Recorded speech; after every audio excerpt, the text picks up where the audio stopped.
ನಿನ್ನಲ್ಲಿ ಸಾಮರ್ಥ್ಯ ಉಂಟು ನನ್ನೊಡನೆ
ಕುದುರೆಯನ್ನು ಕಟ್ಟಿದ್ದೇವೆ. ಕಪ್ಪಗಾಡಿಗೆ ಒಪ್ಪಿಸುವ ಮಾತೇ ಇಲ್ಲ.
ಪಂಥವಡೆದುದು ಎನ್ನುತ್ತ ಶೀಘ್ರದಲ್ಲಿ ಅಗದಗದ ಪವಿತ್ರವಾದಂತಹ ಯಜ್ಞಾರಂಭವನ್ನು ನಾನು ಮಾಡಿದ್ದೇನೆ. ಈ ಯಜ್ಞದಿಂದ ಒಳ್ಳೆಯದಾದಂತಹ ಒಂದು ಫಲವು ನನಗೆ ದೊರಕುತ್ತದೆ ಎನ್ನುವಂತಹ ಸದ್ಭಾವನೆಯನ್ನು ಇರಿಸಿಕೊಂಡು ನನ್ನ ಮಕ್ಕಳನ್ನೆಲ್ಲ ಸೇರಿಸಿಕೊಂಡು ದೊಡ್ಡದಾದಂತಹ ಯಾತ್ರೆಯೊಂದನ್ನು ಕೈಗೊಂಡೆ. ಆದರೆ ಏನು ಮಾಡೋಣ, ಯಜ್ಞದಲ್ಲಿ ನನ್ನ ಮಕ್ಕಳೆಲ್ಲವರು ಆಹುತಿಯಾಗಿ ಹೋದ್ರಲ್ಲ. ನರ ನಾರಾಯಣರನ್ನು ಕಾಣಬೇಕು ಎನ್ನುವಂತಹ ಉದ್ದೇಶದಿಂದ ಮಾಡಿದಂತಹ ಈ ಕೆಲಸವು ನಿಷ್ಫಲವಾಗಿ ಹೋಯಿತೆ. ಅಯ್ಯೋ, ಇನ್ನೇನು ಗತಿ? ನನ್ನ ಮಗಳನ್ನು ಯಮದೇವನಿಗೆ ನಾನು ಕೊಟ್ಟಿದ್ದೇನೆ. ಕಷ್ಟ ಕಾಲಕ್ಕೆ ನೀವು ನೆನೆಸಿಕೊಳ್ಳಿ, ನಾನು ಬರ್ತೇನೆ ಅಂತ ಹೇಳಿದ್ದಾನೆ ಅಳಿಯ. ನೆನೆಸಿಕೊಳ್ತೇನೆ. ಯಮದೇವ ಬಾ ಸ್ವಾಮಿ.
ಶೈಮಿನಿ ಪಟ್ಟಣದಲ್ಲಿ ನನ್ನ ವಾಸಸ್ಥಾನ.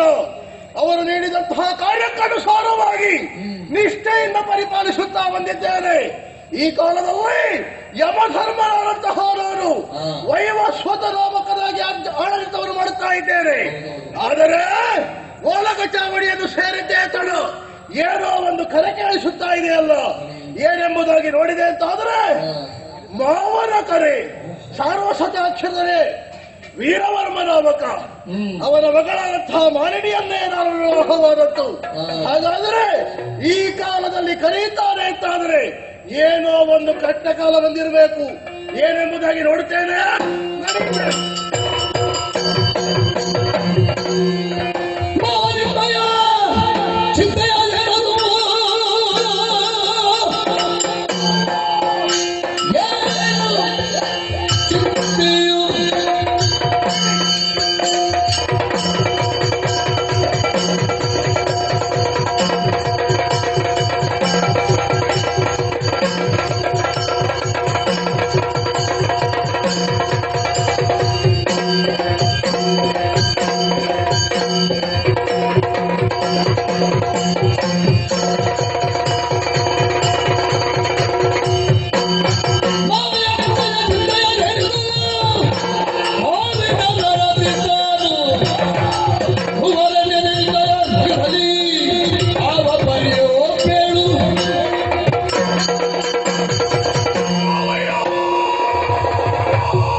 ಒಳ್ಳೆಯದು ಒಳ್ಳೆಯನೇ.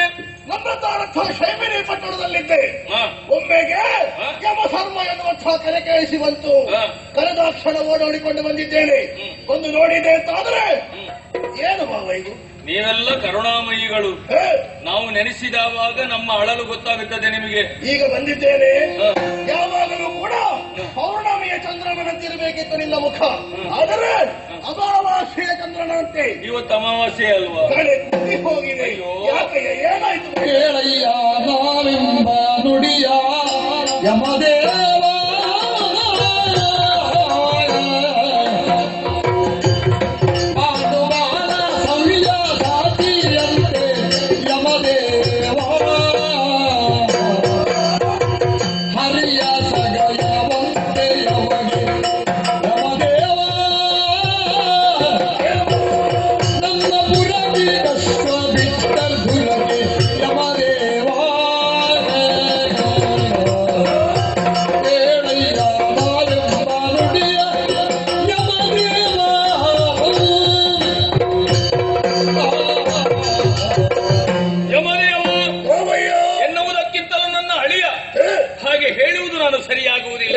ಯಾಕೆಂತ ಕೇಳಿದರೆ ನೀವೆಲ್ಲ ದೇವತೆಗಳು.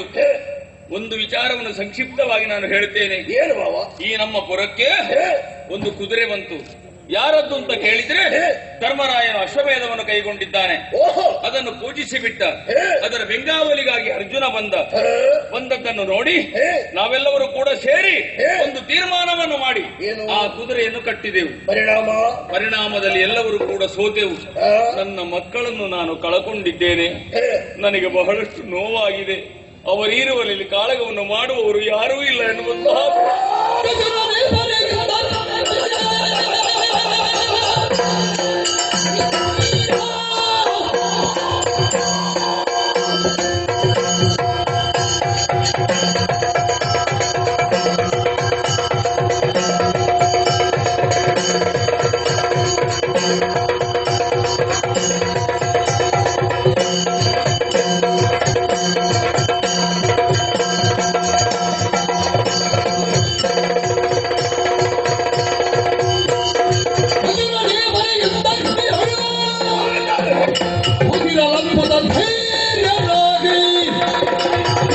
ಲೆಕ್ಕಿಸದೆ ಒಂದೇ ನಿಮಿಷ ಭದ್ರದಲ್ಲಿ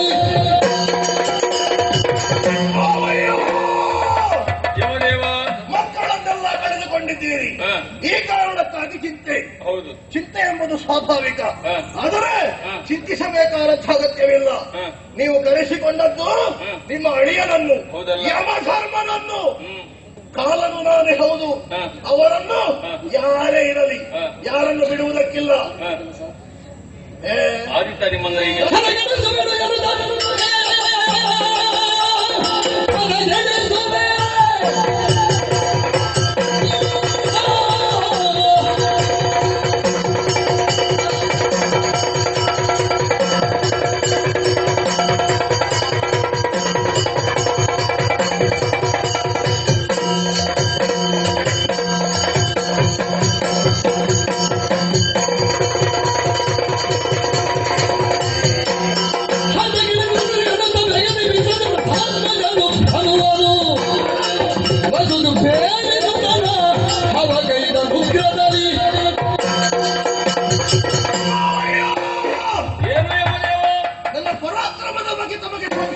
ಸಂಶಯ ಎಲ್ಲ ಏನು ಮಾಡುತ್ತೀರಿ ಅಂತ ಕೇಳಿದ್ದು. ಬಂದವರು ಯಾರೇ ಆಗಿರಲಿ ನೀನು ಚಿಂತಿಸಬೇಕಾದ ಭಾವಕ್ಕೆ ಇಲ್ಲ.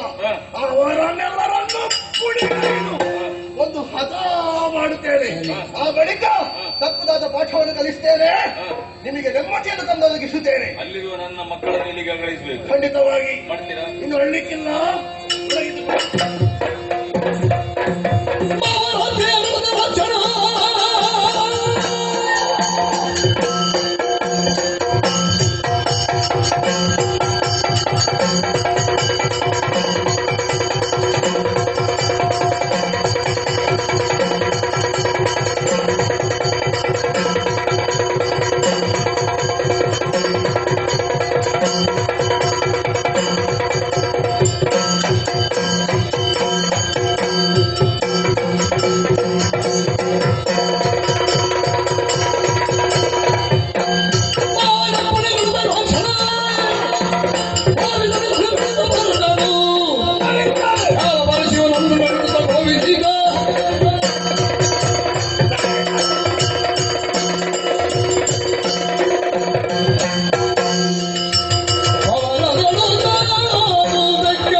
ಸರಿಯಾಗಿ ನೋಡಂತೆ. ಯಮಧರ್ಮ ಹೌದು, ನಿನಗೇನಾಗಬೇಕು?